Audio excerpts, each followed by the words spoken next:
कोई भी सल्तान हुसैन का कर न सका, कोई भी सल्तान हुसैन का। होता है जिक्र हर जगह हर दम हुसैन का, होता है जिक्र हर जगह हर दम हुसैन का। और मिट्टी में मिल गए हैं इरादे यजीद के, मिट्टी में मिल गए हैं इरादे यजीद के। लहरा रहा है आज भी परचम हुसैन का, लहरा रहा है आज भी परचम हुसैन का। हसनैन के दो नैन पे सो नैन तसव्वुर, पढ़ाई कम होता है और 2 मिनट तेरी तरफ चाहिए आपकी। हसनैन के दो नैन पे सो नैन तसव्वुर, सो नैन क्या चीज है तो नैन तसव्वुर। मुझे ऐसा महसूस हो रहा है कि जैसे कि मैं हज़रत हुर की सुन्नत अदा कर रहा हूँ और आप इमाम हुसैन की सुन्नत अदा कर रहे हैं। और मुझे ऐसा महसूस हो रहा है कि जो लड़ाई हुई थी करबला में, जंग हुई थी, उसके 2 मकसद थे। अब कुछ लोग कहते हैं कि यजीद बज़ाहिर जंग जीत गया, मैं कहता हूँ कि यजीद मोर्चा जीता है, हकीकत में जंग जीता नहीं बल्कि हारा है। उसकी वजह क्या है? वजह यह है कि यजीद का मकसद था कि हुसैन को ताबेदार बना ले, हुसैन की बैअत यजीद ले ले। यजीद का मकसद था और हुसैन का मकसद ये था कि मैं बातिल की बैअत हरगिज़ नहीं कर सकता।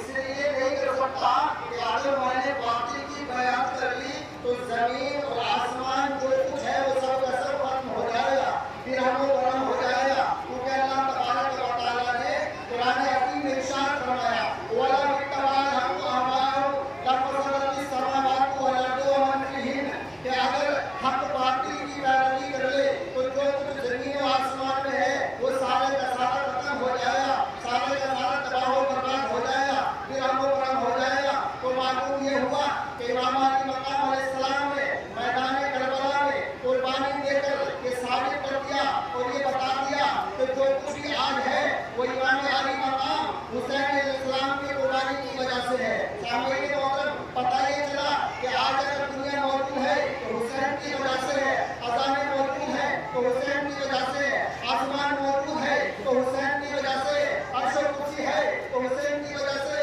कुरान है तो हुसैन की वजह से, ईमान है तो हुसैन की वजह से।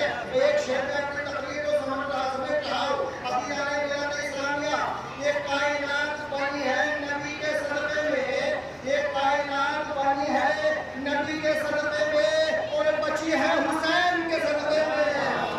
कायनात बनी है नबी के सदक़े में और बची है हुसैन के सदक़े में। तो सामईन मोहतरम, इमाम अली मकाम का मकसद था कि हक बचाना है और यजीद का मकसद था कि हक को मिटाना है। तो सामईन मोहतरम लोग कहते हैं कि यजीद जीत गया, तो यजीद जीत गया, ये जुमला वही कहेगा जो यजीद वाला है। हम हुसैन वाले हैं, हम तो कहते हैं कि हुसैन हक पर हमेशा हक ही जीतता है। सामईन मोहतरम, अब वजह क्या है? वो यजीद और यजीदियों कान खोल के सुनो, अगर यजीद के नाना का नाम, अगर यजीद के नाना का नाम अज़ान में आता है तो यजीद जीत गया, और हुसैन के नाना का नाम अज़ान में आता है तो हुसैन जीत गए। अल्लाहु अकबर, या रसूलल्लाह, या अली, जिंदाबाद जिंदाबाद। अगर नमाज में यजीद पर सलाम पढ़ा जाता है तो यजीद जीत गया, और अगर हुसैन पर सलाम पढ़ा जाता है तो हुसैन जीत गए। और अगर जंग करबला के बाद यजीद के बेटे ने यजीद की वलीअहदी को कबूल कर लिया तो यजीद जीत गया, और हुसैन की शहादत के बाद अगर उनके बेटे ने इमामत को कबूल कर लिया तो हुसैन जीत गए। तो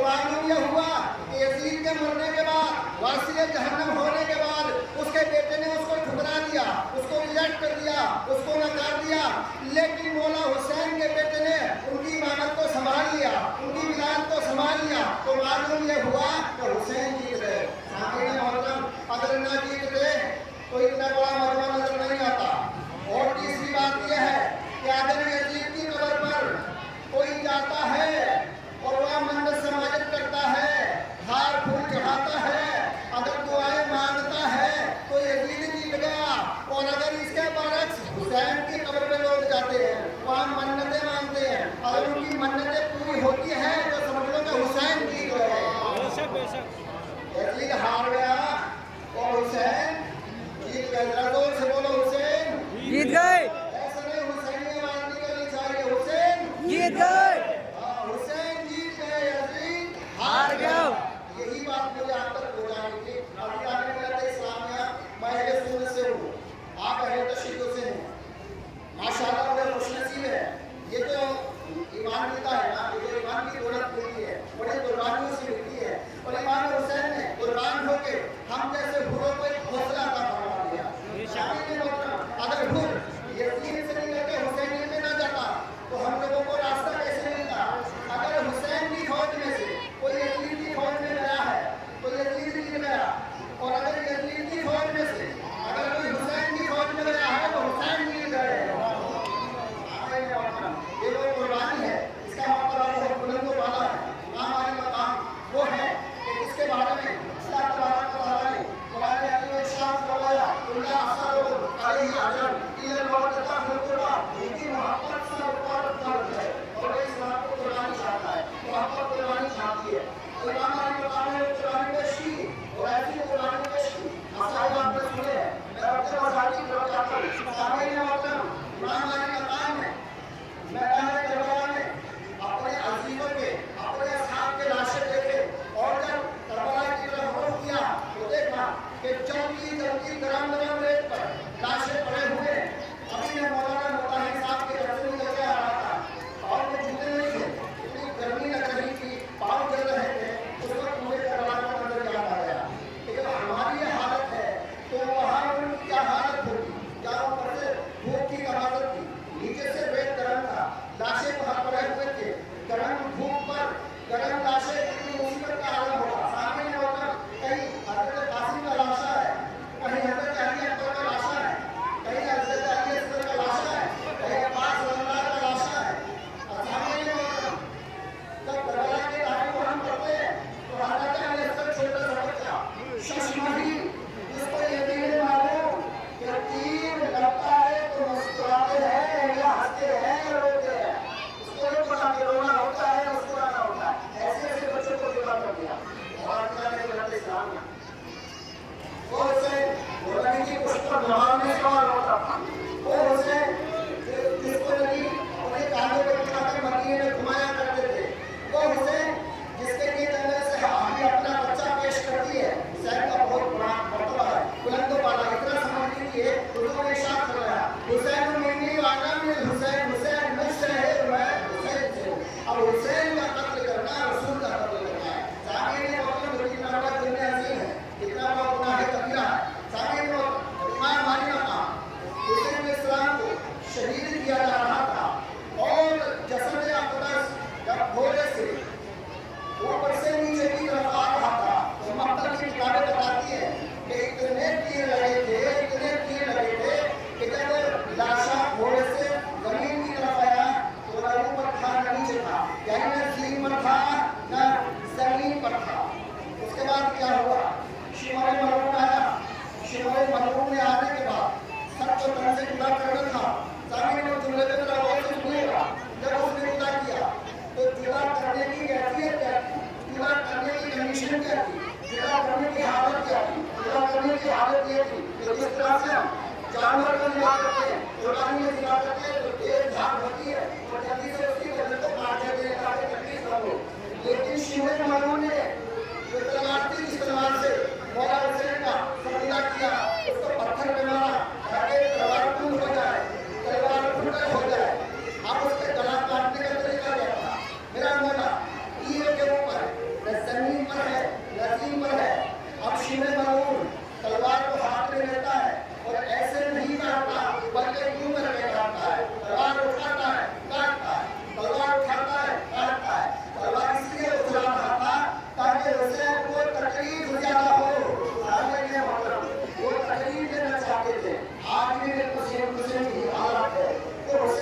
बाकी आने में अपने सिखाना